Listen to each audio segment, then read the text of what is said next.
আসসালামু আলাইকুম, আমি হাবিবুর রহমান শুরু করছি জেড টেলিভিশনের নিয়মিত সংবাদ।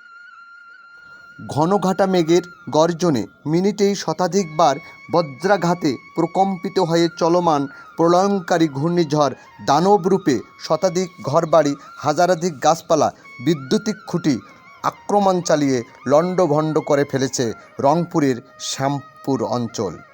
বদরগঞ্জ উপজেলার গোপালপুর ইউনিয়নে সবচেয়ে ঘূর্ণিঝড়ের দানব আক্রমণে অনেক পরিবার গৃহহীন ও চরম ক্ষতিগ্রস্তের মধ্যে পড়েছেন।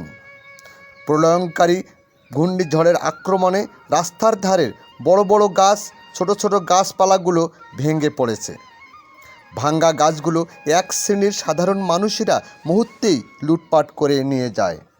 ঘূর্ণিঝড়ের কবলে পড়ে শতাধিক পরিবার গৃহহীন হয়ে পড়েছেন। গ্রামবাসীরা বলেন, প্রলয়ঙ্কারী ঘূর্ণিঝড় ও বজ্রাঘাতের আঘাত যেন প্রতিটি মুহূর্ত মৃত্যুর হাতছানি। মাথার উপর থেকে ঘর উড়ে যাওয়ার প্রতিটি মুহূর্ত তারা ভয়ঙ্কর বিপদের সম্মুখীন হয়েছেন। প্রলয়ঙ্কারী ঘূর্ণিঝড়ে শ্যামপুর উচ্চ বিদ্যালয়ে ও রোস্তাবাদ উচ্চ বিদ্যালয়ের প্রাচীর ও ওয়াল গাছ পড়ে ভেঙে গেছে। বিদ্যুৎবিহীন শ্যামপুর অঞ্চল এখন অন্ধকারাচ্ছন্ন। প্রলয়ঙ্কারী ঘূর্ণিঝড়ের কবলে পড়ে বৈদ্যুতিক খুঁটি ভেঙে গেছে। বৈদ্যুতিক তারের মধ্যে গাছ পড়ে বিদ্যুৎ সংযোগ বিচ্ছিন্ন হয়ে গেছে।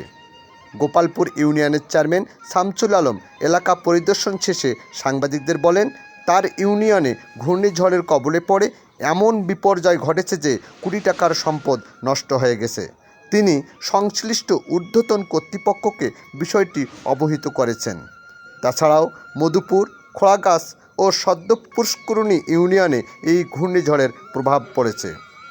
রংপুর জেলা প্রশাসক মহোদয় যেন সরেজমিন তদন্ত করে ক্ষতিগ্রস্ত পরিবারদের পাশে এসে দাঁড়ায়, এমনটাই দাবি জানালেন ভুক্তভোগী পরিবারগুলো ও এলাকাবাসী। রংপুরের বদরগঞ্জ উপজেলার 11 নম্বর গোপালপুর ইউনিয়নের আসারপাড়া গ্রামের একজন হতদরিদ্র মানুষ। তিনি দিন আনে দিন খায়। আমরা তার মুখ থেকে শুনবো যে তার বাড়ি ঘরের কি পরিমাণ ক্ষতি হয়েছে। তো আপনার নাম কি? আমার নাম বাবলু মিয়া। আপনি কি করেন? আমি গাড়ি চলে খাই ভাই।